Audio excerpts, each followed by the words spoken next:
Last व्लॉगमध्ये तुम्ही पाहिलं असाल की आम्ही पोचलो होतो मनालीला आणि आम्ही आशापुरी रेसिडेन्सीमध्ये थांबलो होतो।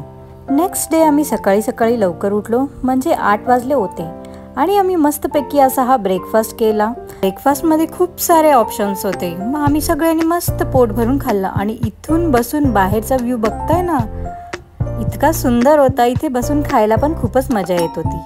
मग आमच्या सगळ्यांचा नाश्ता करून झाला, त्यानंतर आम्ही निघालो।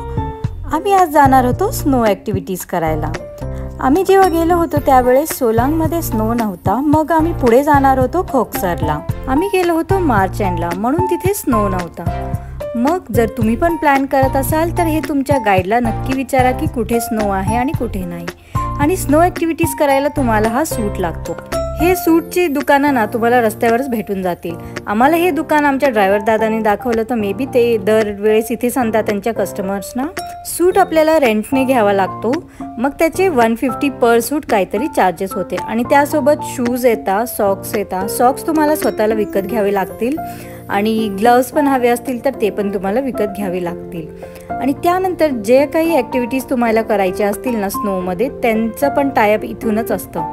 मग जे ॲक्टिव्हिटीज तुम्हाला करायच्या असतील त्या ह्यांच्याकडून घ्या आणि बार्गेन करायला विसरू नका बरं का। त्यांनी आम्हाला काहीतरी 10,000 सांगितले होते 5 ॲक्टिव्हिटीजचे, पण मग कमी करून आम्ही काहीतरी 7-1 हजारापर्यंत आणलो होतो। आम्हाला निघायला थोडा उशीरच झाला होता, म्हणून आम्हाला ट्रॅफिक पण लागत होती। तुम्हाला जर स्नो ॲक्टिव्हिटीज करायचे असतील तर तुम्ही थोडं अजून लवकर जा, म्हणजे तुम्हाला ट्रॅफिक नाही लागणार आणि तुम्हाला खूप वेळ भेटेल स्नो ॲक्टिव्हिटीज करायला आणि तिथे फिरायला।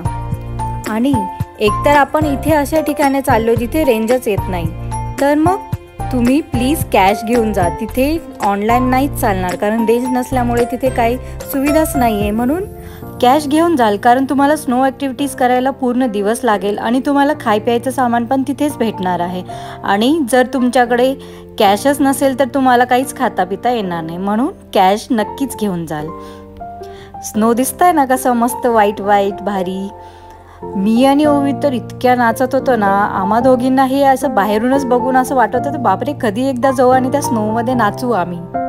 जेव्हा मी लहान होते तेव्हा मला असं समुद्र बघितल्यावर व्हायचं की बापरे लांबूनच पाहिलं आणि कधी एकदा त्या समुद्रात जाऊ आणि कधी मजा करू असं व्हायचं। आणि आत्ता माझा हा योग आला की मी स्नोला पाहून पण मस्त असं वाटत होतं की बापरे कधी जाऊ, कधी मजा करू। हे असं बर्फ बघून मला हा एक गाणं पण आठवलं, ये इश्क हाय बैठे बिठाए जन्नत दिखाए हा। आणि खरंच जन्नत आहे, जाऊन बघा एकदा, इतकं सुंदर आणि इतकी मजा येते ना।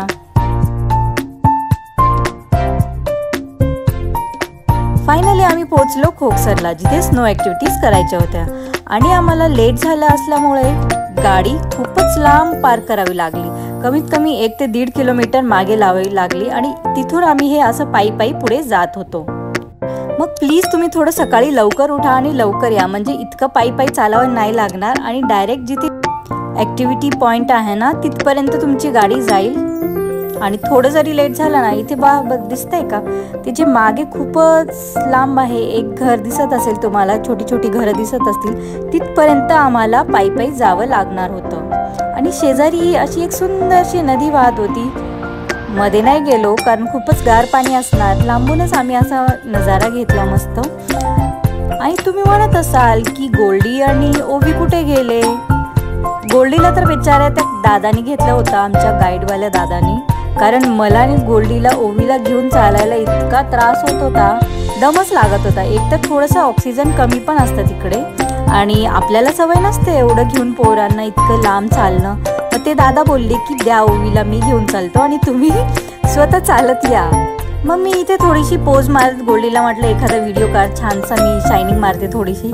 आणि माझ्या बेचाऱ्या नवऱ्याला तर ऐकावंच लागणार, मग त्याने 1-2 व्हिडिओ काढून दिले माझे छोटेसे रील। आणि मग परत आम्ही पुढे चाललो जिथे ॲक्टिव्हिटी करायची होती। ती पुढे नदी दिसत होती ना, ती इथूनच जात होती। मला काय राहतच नव्हतं, म्हटलं बर्फाला हाताने पकडूनच बघू। मग ग्लव्स काढले आणि जसा हात लावला बापरे इतका गार बर्फ होता ना, मग मी गारच होऊन गेली। आणि मग आपण ॲक्टिव्हिटी एरियामध्ये पोचलो आणि पहिल्यांदा तिथे जाऊन भूक लागली, मग आम्ही ऑर्डर केली मॅगी खाल्ल्यानंतर मग गोल्डीने त्याचा ड्रोन रेडी केला। म्हटलं मस्त ड्रोन शॉट्स घेऊ, जे तुम्हाला नेक्स्ट व्लॉगमध्ये नक्की बघायला भेटतील। आणि मग ओवी रेडी झाली तिच्या स्नोमध्ये खेळायला. मस्त ती खाली बसून निवांत स्नो खेळत होती. आणि पुढचे व्लॉग बघायला विसरू नका बरं का. आणि ज्या ज्या ॲक्टिव्हिटीज केल्या आम्ही त्या नेक्स्ट व्लॉगमध्येच भेटतील. मग लाईक शेअर सबस्क्राईब.